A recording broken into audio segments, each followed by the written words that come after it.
Frat boys to the rescue. That's right. But first, let's paint a picture of the landscape at the moment.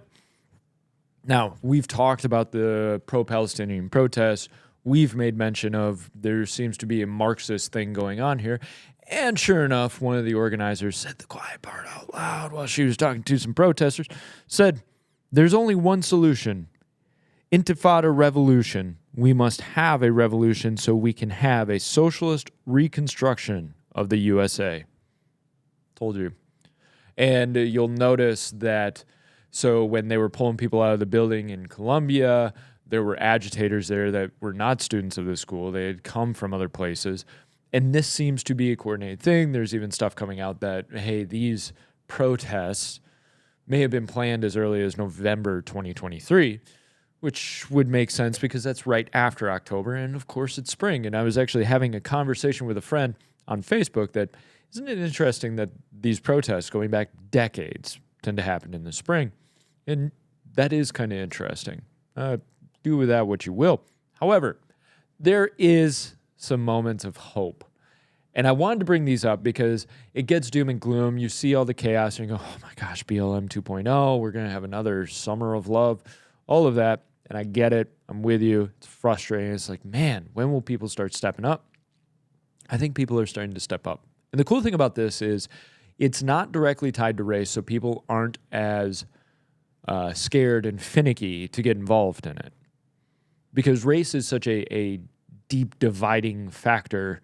And what I mean by that is it's so easily used as a battering ram against other people. This one's a little bit harder to make of a race issue. Obviously, there's the anti-Semitism aspect, which doesn't look good on the pro-Palestinian protesters. Let's do away with that term. Let's just call them Marxists, these Marxist agitators. So at City University, NYPD had to restore order. And what did NYPD do following restoring order? They raised the American flag. And they did it pointedly. And I want to support that because not long after, down at University of North Carolina, Chapel Hill, a group of frat boys, of all people, protected an American flag from being burned by Marxist agitators. And it was something so supported that a GoFundMe was started for these guys, these men, young men. I'll call them that. They're actually standing up against the crowd for something they believe in. Go for it. And a GoFundMe was started to give them a rager. It's like $140,000. Wow. You know, now part of us are like, okay, where could that money have gone? But at the same time, people are supporting them. And what I love is that gives encouragement to the next frat to do something like this, to stand up for that flag, to stand up for America, to support your nation in some way, to stop just laying down for these protesters on these college campuses. And I think you're going to see more of it. Now, obviously, we're getting towards the end of the school year, so the hard part is these protests are going to continue out into the streets. You could put that in the bank. This isn't stopping once school ends.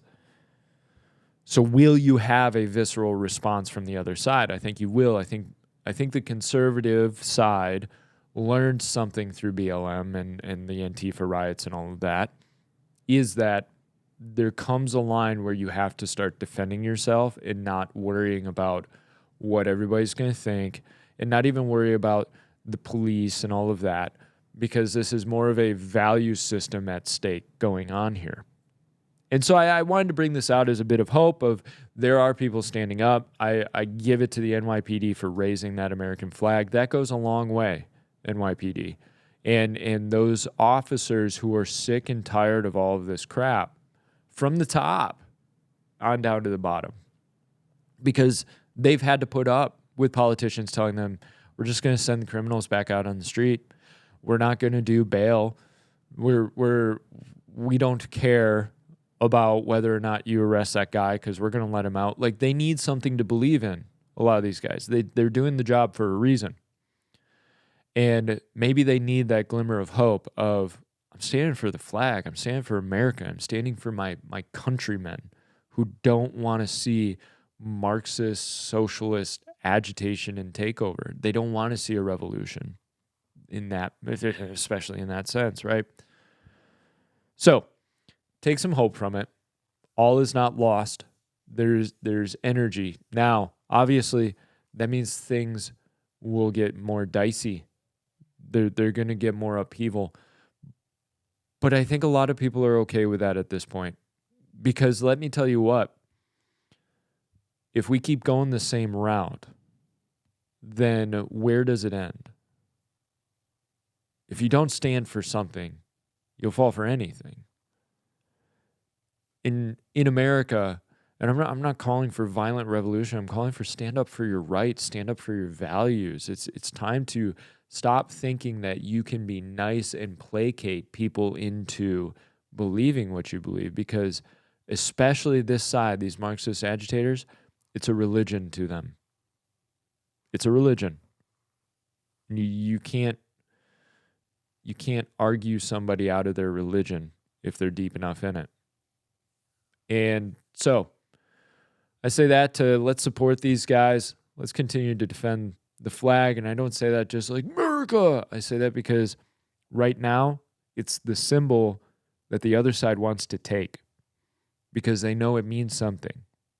They know that symbol means something, and they want to take that so that they can place their own symbol.